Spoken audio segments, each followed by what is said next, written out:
이스라엘의 고관들을 위하여 애가를 지어서 부르라고 에스겔 선지자에게 명하셨는데, 이스라엘 고관들이라 함은 바벨론으로 붙잡혀온 사람들이 아니라 예루살렘에 남아있는 고관들을 의미합니다. 그러니까 이것은 예루살렘의 남은 자들을 위한 슬픈 노래를 지어서 부르라고 이야기하는 것이죠. 젊은 사자의 비유를 들어서 애가를 부르고 있죠. 젊은 사자는 여러 가지 의미를 가지고 있습니다. 특별히 12지파에서 유다를 표현할 때 젊은 사자로 표현하죠. 그래서 유다 족속을 뜻하기도 하고, 오늘 여기서 말하는 암사자가 기다리다가 소망이 끊어진 줄을 알고 그 새끼 하나를 또 골라 젊은 사자로 키웠더니 그랬어요. 그러니까 암사자가 처음에 하나의 새끼가 있었는데 그 새끼가 어떻게 돼요? 이방이 듣고 함정으로 그를 잡아 갈고리로 꿰어 끌고 애굽 땅으로 갔다, 이렇게 표현되어 있어요. 그러니까 애굽으로 끌려갔다. 그래서 다른 젊은 새끼 하나를 골라서 키웠다, 이렇게 표현하고 있죠. 그러니까 여기서는 누군가를 뜻하는데 왕을 뜻하죠. 그래서 유다의 대표되는 왕이 여호아하스가 되겠고, 여기서 젊은 사자, 새끼 하나를 더 골라서 키웠다라고 하는 것은 그의 아들일 수도 있고 아니면 그의 견줄 만한 왕, 그러니까 여호아스 다음에 여호야김, 그 다음에 여호야김의 아들인 여호야긴, 그리고 여호야긴의 다음 왕은 여호야김의 형제인 마지막 왕 시드기야를 이야기합니다. 그래서 많은 의견이 분분한데, 그래서 처음 사자는 여호아하스가 맞습니다. 그래서 이 여호아하스는 어떻게 되죠?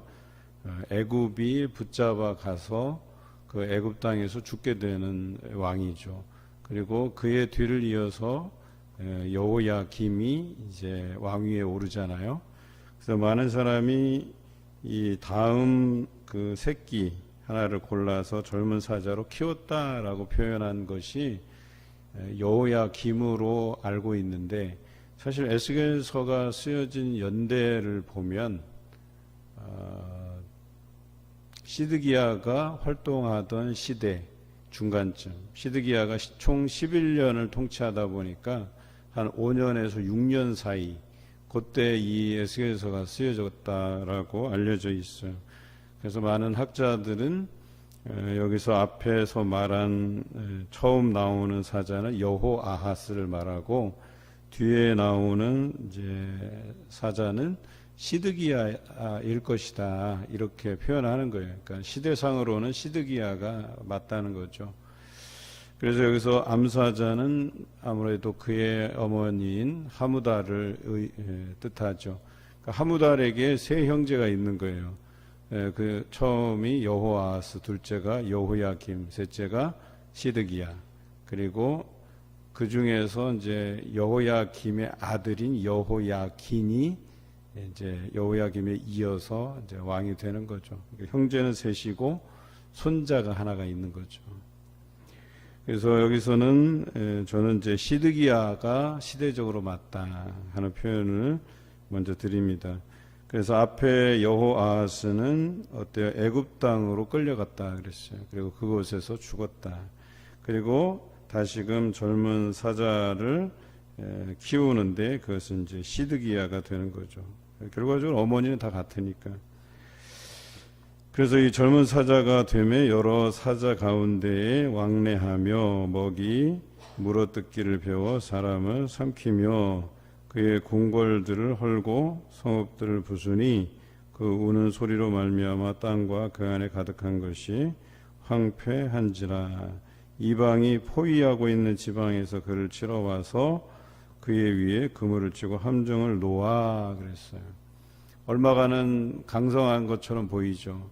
그래서 시드기야가 마지막으로 그 바벨론을 향해서 항전하던 때를 의미해요. 하지만 포위된다 그랬잖아요. 예루살렘이 포위되고 바벨론이 와서 그를 잡아간다 그랬어요. 그래서 9절에 보니까 우리에 놓고 갈고리를 깨워 끌고 바벨론 왕에게 이르렀나니 그랬어요. 그리고 그를 옥에 가두어 그 소리가 다시 이스라엘 산에 들리지 아니하게 하려 함이라 이렇게 기록되어 있죠. 결과적으로 시드기야의 자녀들은 붙잡혀서 죽고 시드기야는 두 눈이 뽑혀서 바벨론으로 끌려가게 되죠. 이렇게 해서 그 젊은 사자의 비유를 통해서 애가를 부르고 있어요. 결과적으로 예루살렘에 남은 자가 없게 하시겠다는 하나님의 그 심판의 메시지를 그들이 듣고 있다는 거죠. 그런데 왜 예루살렘에 있는 그 고관들을 향해서 애가를 불렀을까? 그리고 이것을 듣는 이들은 예루살렘에 있는 사람들이 아니고 바벨론의 포로로 잡혀온 사람들이 이 애가를 듣고 있는 거예요. 이 사람들은 하나님의 말씀에 그래도 순종하면서 이스라엘은 남은 자들이잖아요. 그러니까 이들에게 결정적으로 이야기하는 것은 지금 여전히 예루살렘 안에서는 시드기야가 항전하고 있을 그때잖아요. 그러니까 혹시라도 이들이 헛된 망상을 가질까봐, 헛된 희망을 품을까봐 저들은 곧 망할 것이다. 저렇게 붙들려 갈 것이다. 그 앞선 여호아하스 왕도 애굽으로 끌려가서 죽고 지금 남아있는 마지막 시드기야 왕도 결과적으로 바벨론에 끌려올 것이다. 이렇게 이야기하고 있는 것이죠. 그리고 이 일이 실제로 5년 후에 일어나죠. 그래서 이 바벨론에 붙잡혀간 사람들은 그 시드기야가 바벨론에 두 눈이 뽑힌 채로 끌려오는 모습을 이 말씀, 이 애가가 들려지고 나서 5년 후에 일어나는 거예요, 실제로. 그러니까 뭐예요? 너희가 헛된 소망을 품지 말라는 거예요. 이들은 바벨론으로 끌려와서 혹시라도 예루살렘에 남은 저 시드기야가 좀 뒷심을 발휘해서 다시 바벨론을 대항해서 전투에서 이기고 또 포로들을 돌아오게 하지 않을까라고 하는 이 헛된 망상을 잊게 하시기 위한 애가였다라고 하는 것이죠. 혹시 우리가 살아가면서 헛된 망상 안에서 살지는 않은지를 한번 점검해 보자는 거예요. 오늘을 살아가면서 이 코로나의 엄중한 상황에서 많은 사람들이 그래요. 지금까지 제가 알기로는 이제 소상공인들을 위한 또 도움의 손길들이 있었고 또 농업인들을 위한 또 보조금도 있고 또 우리 같이 그냥 이제 그 국가에서 이제 지정할 때 어느 소득 수준 이하는 다 이제 그 코로나 보조금이 나오잖아요. 그 위로금 같은 게 나오잖아요. 그런데 왜 우리가 이런데 자꾸 이제 매달려 있는지 모르겠다 하는 생각은 또 들어요. 한편으로는. 물론 여러 가지 어려움을 겪고 있는 우리 국민들에게 그 보조금을 주고 또 그것을 가지고 유용하게 쓰는 것도 중요하긴 한데 과연 그것이 결정적인 해결책이냐, 그러니까 이 코로나에서 그것이 우리가 기댈 만한 것이냐라고 또 되물어 보면 그것이 유익하긴 하지만 또 그게 이 코로나를 해결할 수 있는 결정적인 뭐가 아니거든요. 그런 면에서 볼 때 우리가 이 코로나의 엄중한 상황에서 우리가 붙들고 또 그 소망을 구할 대상이 누구냐라고 하는 부분에 대해서 명확해야 된다는 거예요. 특히 우리 기독교인들은 하나님을 섬기는 자로서 하나님을 의지할 수 있어야 되는데 그 하나님의 의지함보다 뭔가 지푸라기라도 짚는 심정으로 내 주변에 이것저것에 기대어서 사는 것은 아닌가, 그런 것에 소망을 두고 살아가는 것은 아닌가, 이런 부분들을 한번 점검해 볼 필요가 있어요. 우리 교회들도 마찬가지죠. 어떤 교회들은 이제 이 코로나로 인해서 어려움을 겪으니까 어떻게든 교회가 운영되기 위해서 그래도 헌금이 제대로 잘 들어와야지만 교회가 운영되지 않을까 노심초사하고, 그래서 그걸 강조하고 또 성도들이 교회에 나와서 예배를 드려야만 또 헌금이 되니까 그 코로나가 대유행을 일으킬 때도 억지로 성도들이 나와서 또 예배 드리다가 또 감염 사례가 뭐 벌어지기도 하고 또 많은 국민들에게 눈살을 찌푸릴 만한 일이 되고 뭐 이러지 않았었어요. 사실 교회가 헌금으로 운영되는 거 맞아요.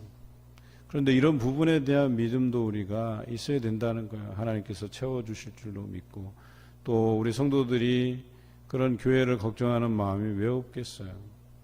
그래서 그런 부분들을 우리가 서로 신뢰하는 마음을 가지고 또 국민들을 위하는 마음, 걱정하는 마음, 또 우리가 그것을 성도들의 안전을 지키는 또 그런 안전한 툴을 가지고 매뉴얼을 가지고 또 교회를 운영하는 지혜가 필요하고 그랬었는데 과연 우리는 뭘 의지하고 살아가는가, 이게 좀 이번에 코로나를 겪으면서 많은 고민이 되었어요. 그렇다고 해서 이 코로나에 또 우리가 벌벌 떨면서 살아가야 되는가, 이것도 하나의 고민거리가 되고요. 이 코로나로 인해서 많은 것에 휘둘려 산다 하는 느낌이 너무 강해요. 과연 우리는 하나님 한 분만 바라보고 우리의 의지할 분은 그분 한 분이다라는 이 고백 안에서 살고 있는가, 아니면 코로나에 휘둘리고 물질적인 것에 휘둘리고 자리에 휘둘리고 가족 걱정에 휘둘리고, 과연 우리가 믿음이 있는 게 맞나. 우리 주변에 걱정스러운 일들은 제가 볼 때는요, 시대가 거듭 이렇게 변화해 가면서 많아지면 많아졌지 적어지진 않을 거예요. 교회도 마찬가지고 개인사도 마찬가지고 모든 것이 사실 걱정스러운 상황으로 갈 수밖에 없는 구조 안에서 우리가 살고 있어요. 그런데도 불구하고 거기에 우리가 매몰이 돼서 살다 보면 근심에서 벗어날 길이 없어요. 그런 말도 있잖아요, 성경에. 내일 일은 내일 걱정하는 거예요. 오늘의 근심은 오늘의 족한 거예요. 그 족하다는 표현은 뭐냐면 우리가 그 오늘을 살아가면서 내일 걱정까지 짊어지면서 살 필요가 없다는 거예요. 하나님께 맡기고 또 오늘을 성실하게 이 고난 가운데에서, 어려움 가운데에서도 믿음 가운데 성실히 살다 보면 또 밝은 내일이 있을 것이라고 하는 이 기대와 소망을 가지고 살아가는 것이죠. 광야 40년의 세월이 그러했다는 거예요. 이스라엘은 이 40년을 보내면서 하나님의 그 약속의 말씀 하나를 붙든 거예요. 그래서 하나님의 말씀에 순종하면서 그 명령을 지켜 행하면 너희가 살고 번성하고 약속의 땅을 기업으로 취할 것이다 라고 하는 이 약속의 말씀 하나 부여잡고 40년을 견딘 거거든요. 우리는 고작해야 이제 2년 좀 더 견디고 있는 거예요. 이 코로나로 인해서 어려움이 언제까지 갈지 모르지만 그래도 40년까지 뭐 가겠어요. 곧 우리에게 이것을 극복하고 또 온전히 우리의 일상과 예배의 삶이 회복되는 그날이 속히 올 것을 우리가 믿고 하나님만 바라보고 살아가야 되지 않겠나 하는 생각을 해봅니다. 오늘 10절부터 마지막 절까지는 또 하나의 비유로 예루살렘에 남은 자들에 대한 심판의 메시지를 던져주고 계십니다. 그것은 포도나무 비유입니다. 포도나무는 하나님의 백성을 상징하는 나무예요.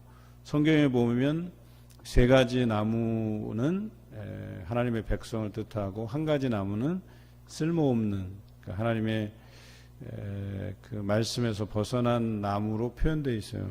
좋은 나무는 포도나무, 감람나무, 무화과나무, 이 세 가지고요. 나쁜 나무는 가시나무라고 표현되어 있어요. 여기는 포도나무 같아서 그랬어요. 처음에는 이게 물이 많음으로 열매가 많고 가지가 무성하며 라고 그랬어요. 그 가지들은 강하여 권세 잡은 자의 규가 될 만한데 그랬어요. 처음에 이스라엘 백성이 어땠어요? 하나님의 선택된 백성으로 약속의 땅을 기업으로 받고 그것에서 왕성해 가고 또 그 정통성을 유지하는 남유다의 여러 왕들 중에 뛰어난 왕들이 있었지요. 그런데 결과적으로 어때요? 그 나무들 중에 굵은 가지 가운데에서 높았으며 많은 가지 가운데에서 뛰어나 보이다가 분노 중에 뽑혀서 그랬어요. 하나님의 분노 중에 이제 이것이 뽑힘을 당하는 거예요. 그러니까 포도나무로서, 즉 하나님의 백성으로서의 그 사명을 잘 감당하지 않음으로 인해서, 그러니까 하나님에게서 떠나서 그 하나님의 분노 중에 뽑혀서 땅에 던져짐을 당하고, 그 열매는 동풍에 마르고 그 강한 가지들은 꺾이고 말라 불에 탔다 그랬어요. 이 모든 것들이 다 하나님의 그 주권 안에서 일어난 예루살렘에 대한 심판의 메시지라고 이야기하는 거예요. 그런데 중요한 것은 이래요. 불이 그 가지 중 하나에서부터 나와 그 열매를 태우니 권세 잡은 자가 규가될 만한 강한 가지가 없도다 하라. 이것이 애가라. 후에도 애가가 되리라. 이렇게 표현하고 있어요. 그런데 이렇게 보면 완전히 이 예루살렘이 멸망이 되고, 그런데 그 전에 하나님께서 약속하신 것은 다윗의 위가 영원할 것이라고 하는 이 약속의 말씀은 분명히 있단 말이에요. 그런데 이 말씀으로 이 애가로만 보면 젊은 사자의 비유를 통해서, 또 포도나무 비유를 통해서 하나님께서 그 가지를 꺾으시고, 또 젊은 이 사자 새끼를, 이 젊은 사자를 올가매고 함정에 넣어서 끌고 가고, 이것으로 다 끝난 것처럼 보이지만 우리가 예레미야서를 묵상하다가 그 바벨론으로 끌려간 왕 중에서 여호야김에 대한 이야기를 할 수 있죠. 감옥에 갇혔다가 나중에 어때요? 풀려나서 왕 앞에서 그 상을 겸상해서 그가 계속해서 그 바벨론에서 지낸다라고 하는 그 힌트를 여러분들이 아마 묵상하셨을 거예요. 그래서 거기로부터 그 후손들이 유지가 되고 보존이 돼서 나중에 그 족보가 예수님까지 이제 내려오게 되는 거예요. 그러니까 완전히 뿌리 뽑힌 게 아니고, 이제 그 형제들 중에 여호야김이 바벨론으로 붙잡혀 와서 감옥에 갇혔다가 풀려나서 이제 왕의 앞에서 상을 같이 하는, 그것을 우리가 예레미야서에서 묵상했습니다. 그러니까 하나님께서는 그 약속을 지키신 거죠. 그 약속을 지키면서도 이 예루살렘이, 특히 고관들이, 왕을 중심으로 한 고관들이 하나님의 말씀을 순종하지 않음을 인해서 심판을 당하고, 또 그것에 앞서 5년 앞서서 그 슬픈 애가를 불러서 에스겔에게 이 애가를 불러서 사람들에게 보이라는 거예요. 너희가 의지할 바는 하나님 한 분밖에 없다. 지금 살아남아 있는 저들도 역시 심판의 한가운데 서게 될 것이다 라고 이렇게 노래하고 있습니다. 오늘 우리가 이 말씀을 통해서 우리 주변에 우리가 의지하고 살았던 것이 무엇인가를 한번 되돌아보는 시간을 가졌으면 좋겠어요. 하나님 외에 더 중요한 가치를 두고 살아간 것은 무엇인가? 여러분, 결과적으로 그것을 내려놓을 때 우리가 그것을 누릴 수가 있어요. 거기에 대한 집착을 가지고 살다 보면 거기에서 오는 그런 실망감들이 커요. 그냥 하나님께 맡겨두시기 바라요.